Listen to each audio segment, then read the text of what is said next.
Hi, I'm Sherry and this is Gardening in the North. So I thought I'd come out today and pick all of the tomatoes that are ripe. We're supposed to get some rain tomorrow. I don't want my tomatoes to split and lose them. But I thought I'd bring you with me so I could tell you all of the mistakes I made that ended up landing me with 107 tomato plants.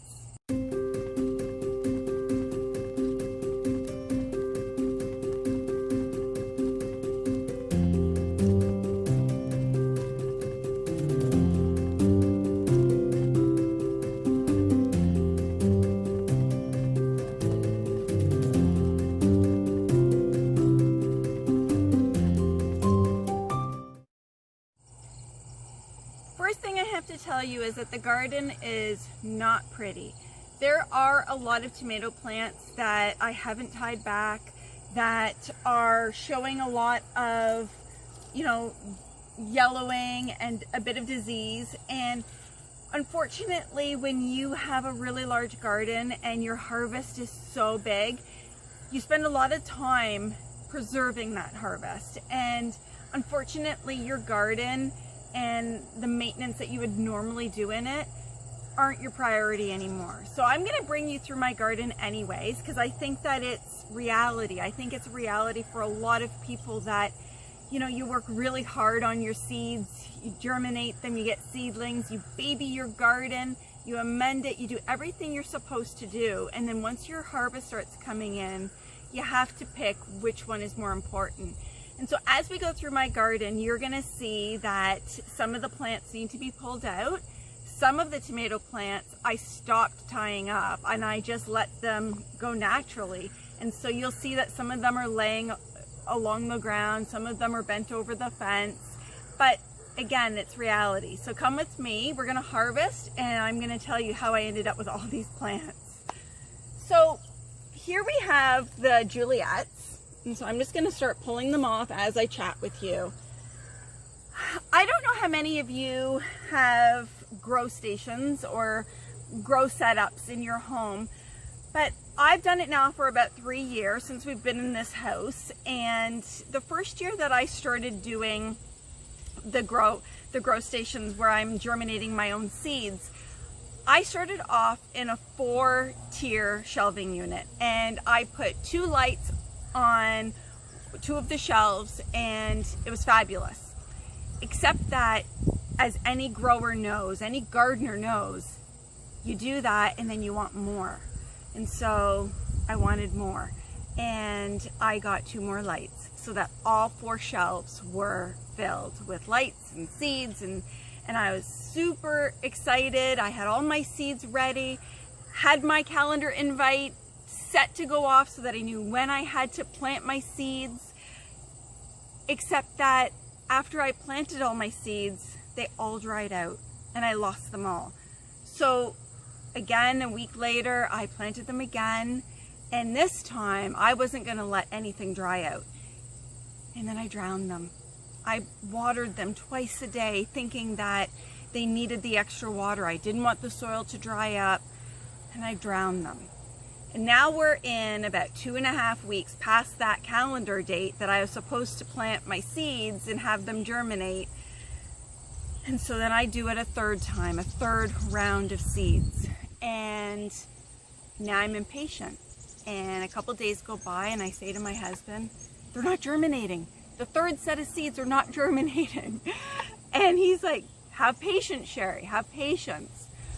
And so I run back downstairs to where I have my grow set up and I plant more seeds. And a couple days later, I still don't see anything. Now, we all know that tomato seeds and pepper seeds don't germinate in 3 days, 4 days. So I plant more seeds. And 2 weeks later, all my seeds are germinating.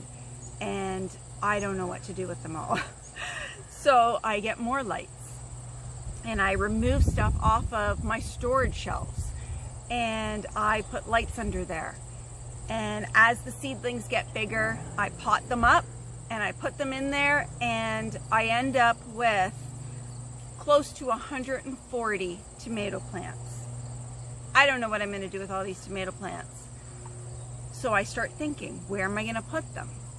Well, the garden that we're currently in, I've called this my box garden, and the reason I call it that is that it is filled with raised beds.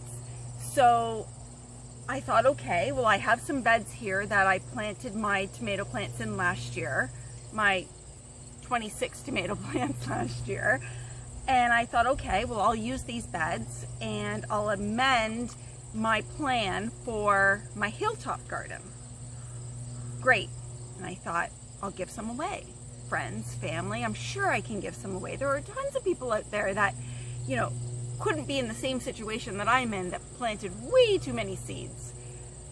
I was only able to get rid of roughly 25 plants, maybe just close to 30 plants. And I had to find space for 107 plants. So you'll see here that some of these plants really are not doing well. And I really have to think long and hard whether or not I want to plant these here again next year, because I feel like these plants did not do as well as the plants that I had in my hilltop garden. Now, it could be because I have these massive sunflowers here this year. I didn't have sunflowers in this garden last year, and I'm wondering if that has something to do with it. Maybe they're kind of shielding them from the sun and the rain. I'm not sure. I think when I do my plan for next year, I'm gonna have to take into account where I want to plant these huge sunflowers and whether or not I'm going to amend the beds for more tomato plants.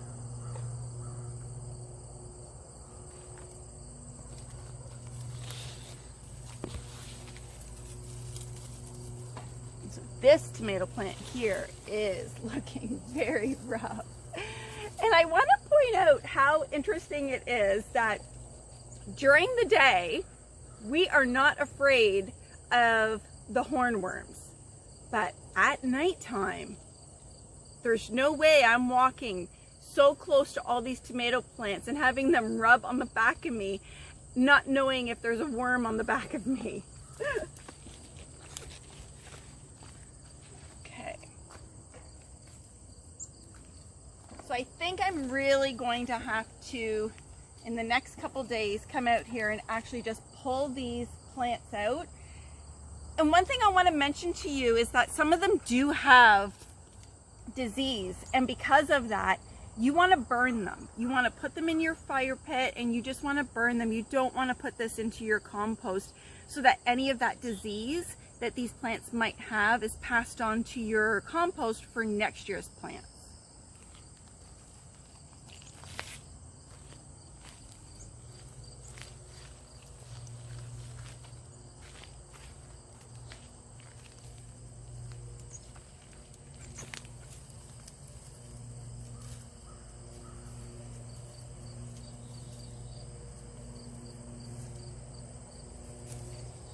You know, I don't even think that I got the harvest from these plants that I've gotten from the rest of them. And this is a really good example of that.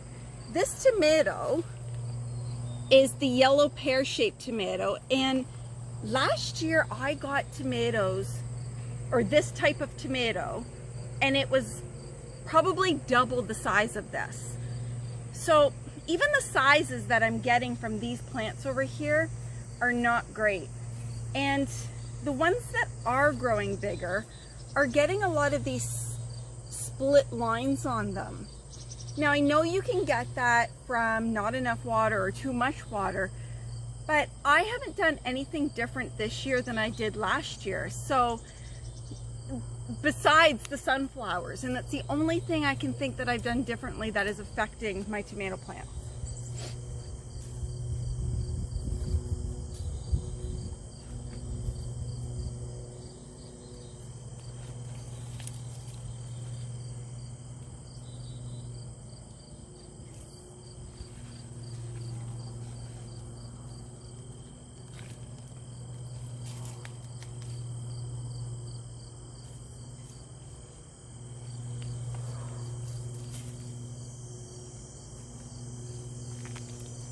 Now, if any of you have never grown the chocolate cherry, you have to grow this.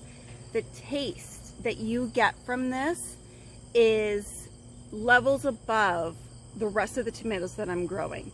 The flavor is so sweet and rich in the chocolate cherries.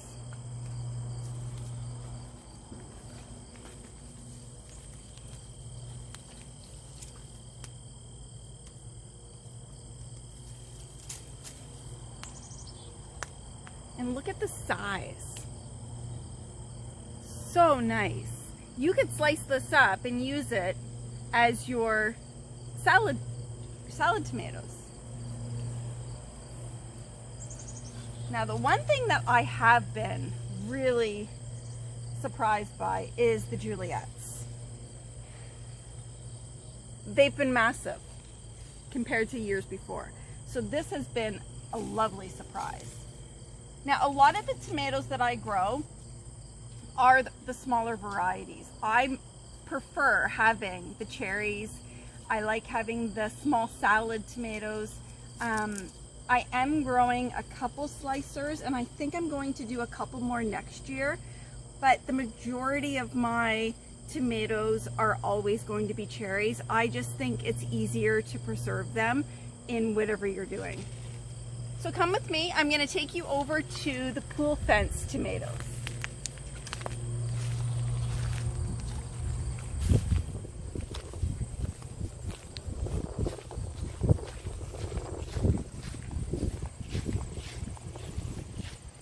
Now, these tomatoes, I stopped tying them up once they reached the top of the fence. But these plants are so healthy. I can't get over how healthy these plants are. My only, I guess, issue with where these tomato plants are is how messy it looks. If you stand to the side down at the end here and you look up at them, they're actually reaching inside the fence.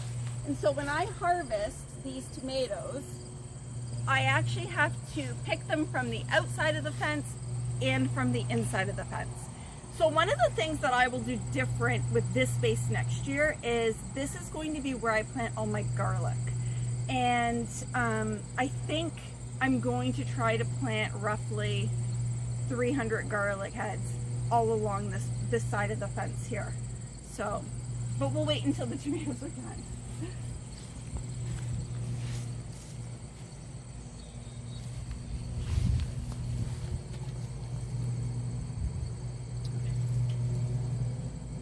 Even these ones are bigger than the ones that are over in the box garden. I really think it must be the sunflowers.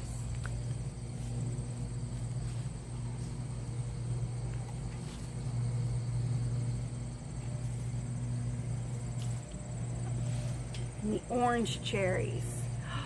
These slice up so nice and they're so soft. It's hard. The exterior of the tomato is very hard, but the inside is so nice and juicy.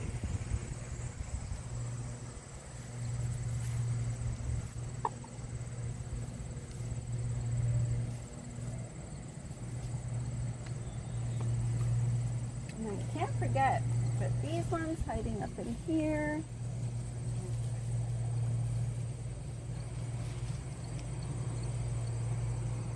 And again, look how close I am into the plants.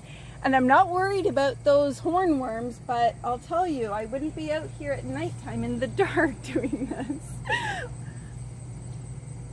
My son and I did a video, if you haven't already seen it. And the first time we came out here, I had gloves up to my elbows. I know it's a little extreme, right? But I'm not a big fan of bugs. I'm a gardener that isn't a big fan of bugs or snakes. So it is quite funny when we came out here and then we realized, oh my God, how are we going to grab onto the hornworms? And so I ran back inside and tried to find something that I could use because even though I had gloves on, I wasn't touching the hornworms. There was no way I was gonna feel them like wiggling around in my fingers. And so if you watch the video, you'll see that I ended up grabbing Christmas tongs because that's all I could find at the moment.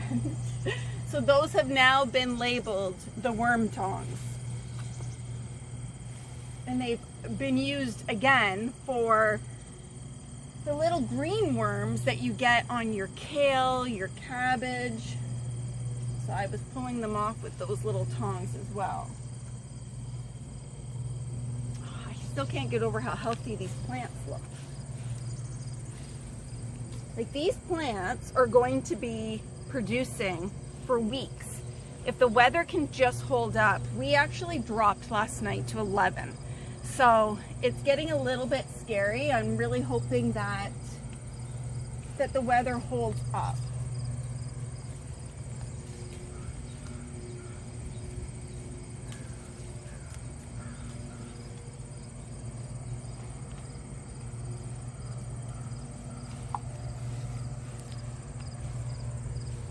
So I'm curious to know what all of you are using your tomatoes for. So I have roughly 40 pounds of tomatoes in my freezer right now that I'm going to be using for tomato sauce. Now, I know that these are not the normal tomatoes that you would use for tomato sauce. Normally you would use the Roma type tomatoes, but who says you have to? Who says you can only use one type of tomato? So I'm gonna use these and I'm gonna make tomato sauce with them. So I've put them all into the freezer. And once I have the time and I'm ready, I'll pull them out and I'll start that process. Now you'll see here that I've just let the plants naturally do what they want to do. And for those that don't know this, tomato plants are really ground climbers. They want to grow along the ground. And we've decided that we don't want them to do that because we don't want the wildlife and the pests getting at them. So we pin them up. But this is their natural way of growing. And so again, because I'm busy harvesting and preserving, I've just decided to let them do what they would naturally want to do. Now these plants don't seem to be as healthy as the ones on the other side, which is interesting.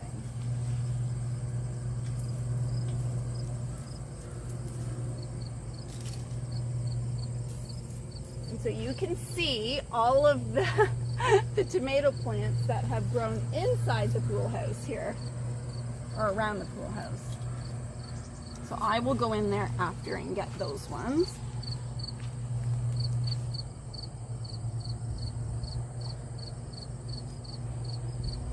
And so I will go through my basket, and any ones that are cracked that I've thrown in the basket, I will throw in the compost. Normally what I do is I make a pile along the ground and then I just go back and pick them all up and throw them into the composter. Just saves me a bit of time when I'm like pulling all of them off. Now again, I will not plant tomato plants around this pool fence again. And you can see that they're actually growing through the fence, which really isn't ideal because we don't want leaves drying up, falling off of them, and then into the pool. I know we live in an area where there's tons of trees and that's going to happen, but we really do want to limit having that many plants that are going to do that near the pool. So one thing I want to point out to you is that this was a cucumber plant that I had too many of, and I've planted it along the pool fence, and we have a cucumber growing on the inside.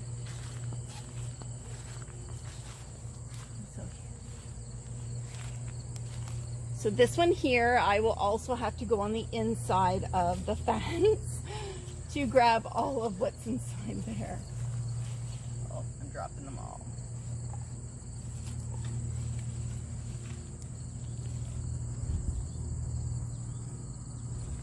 So many. So I asked if any of you, or what you were doing with your tomatoes. I told you that I have a whole bunch in my freezer. And some of the things that I've used them for already are, I've made 2 batches of salsa. I've done dehydrated sun-dried tomatoes. I have fried them up. I have some in the freezer for diced tomatoes. I'm thinking of doing barbecue sauce. Has anyone done barbecue sauce? Just asking. If you have, leave me your recipe. I would love to try it. All right, we are going to head up. We're going to head up to the hill garden.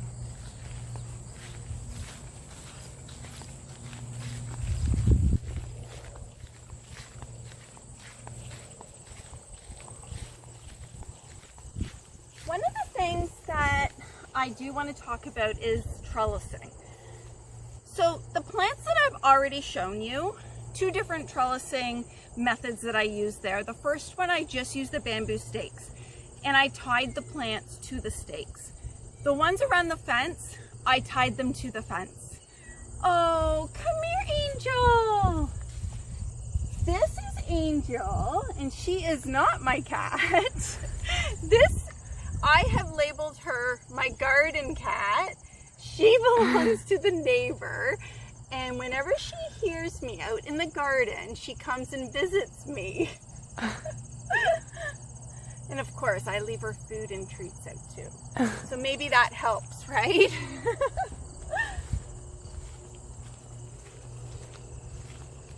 Come on, Angel. So in this garden, I have done 2 different methods of trellising as well.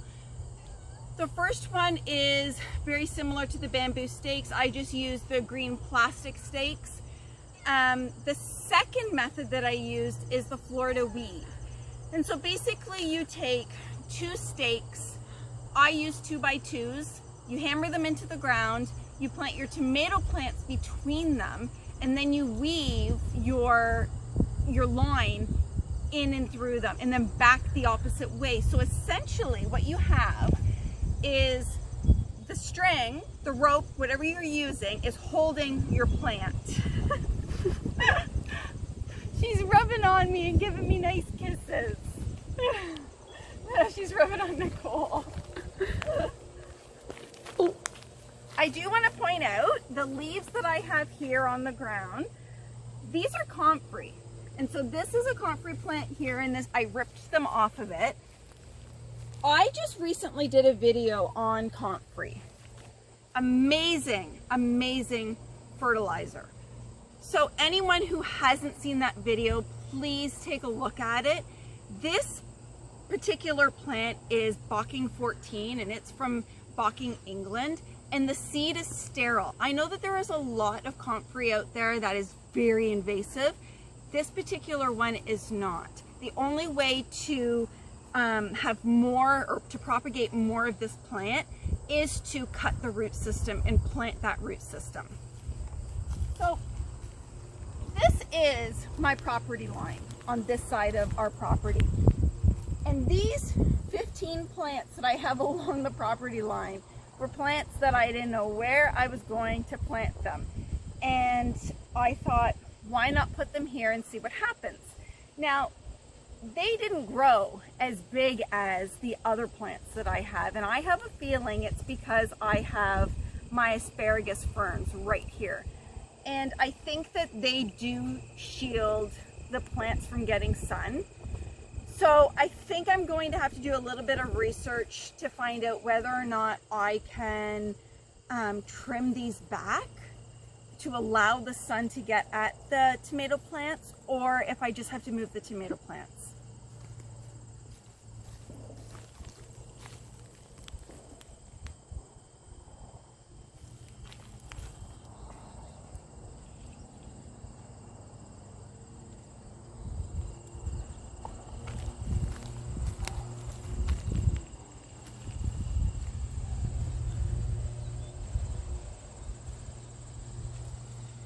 Again, I'm just going to leave the ones down below, and I'll come back after and grab those ones.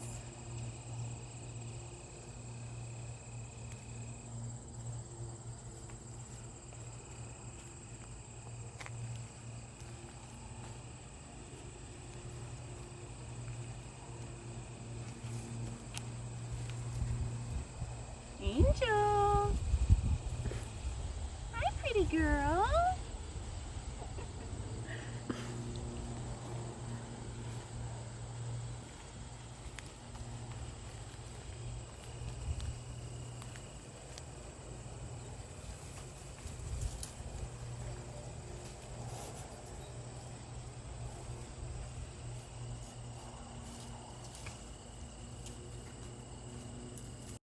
This is not a good system, and they just don't hold them. And a lot of my plants that I've used these plastic stakes on have really not held up straight. They've tipped over, and I hammered them into the ground, so they shouldn't be doing that. Oh, look at this. Oh, you're gonna have to come over here.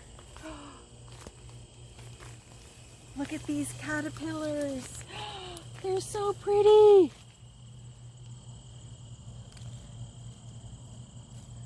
Look at this kitty. She's so pretty.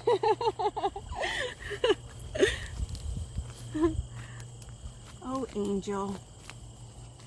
Okay, so these ones here, it was my plan to do the Florida weave with these ones.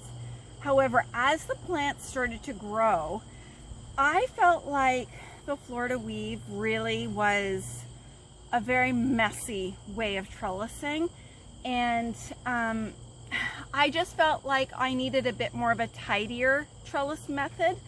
So I went out and I bought these racks. Now here where I live in Ontario, it's really hard to come across the cattle panels that are extra long. And so what these are the metal mesh that you would use if you were laying down cement. And you can get these at Home Depot. I think each one may have been about $15, and they were 7 feet in length. So I just got a bunch of them, and I tied them with zips to the posts that my husband and my son had already hammered in for me. And this seems to be working really well. Now, look at these. These, I want to grab one from the bottom. Let me see, so I can show you the difference. This one here is from the box garden, and this one I just pulled now. So that's an indicator to me that the hill garden is doing much better than the box garden.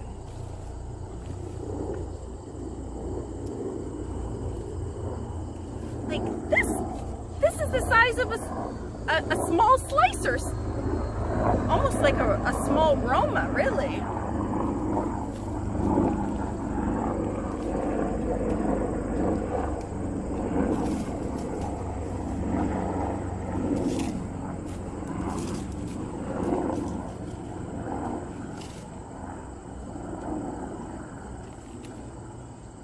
Does anyone keep track of how many plants they have and how much they get from them? Do you keep a record of it or anything like that? I've been keeping a record of which varieties I have and what I'm getting from them. So for example, you know, I have 107 tomato plants. How many pounds am I getting from that 107? And am I able to process it all? Am I having to give it away? Is it going to waste? These are the kinds of things that I'm trying to keep track of, so that when I go to my husband and I ask for another garden space, and I'll show you where I want that to be, I need to have my homework done so that I can say, but we used everything and I need more space. So you'll see here, right behind my tomato plants are raspberries. Funny story about the raspberries. This whole area here was supposed to be a raspberry patch. And I put so much time and effort into building this up and making it really, really healthy. And they didn't grow at all last year, at all. So I pulled them out and I planted them around the pool fence because I thought, okay, that'll be really nice. Maybe they just need a new area. Would you believe that they all started growing the minute I pulled out their friends? Other ones grew.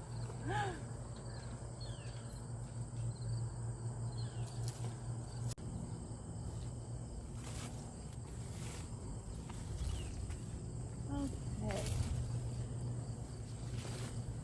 I'm going to squeeze through here.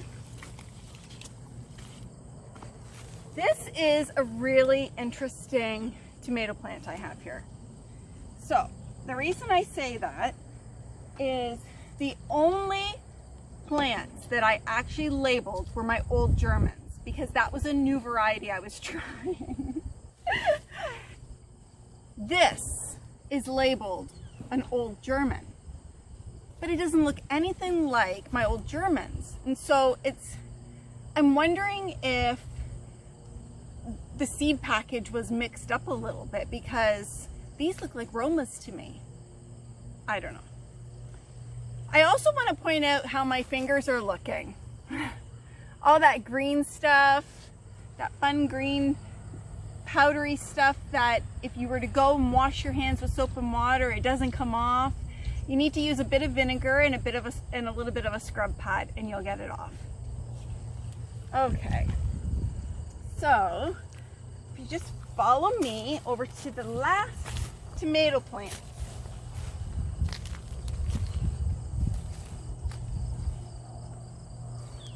Now I'm going to pick these and then I'm going to show you where I want to expand.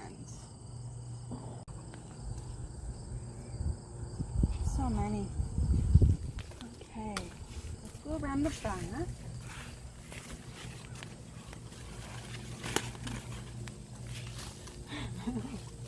It's a bit of an obstacle to get through.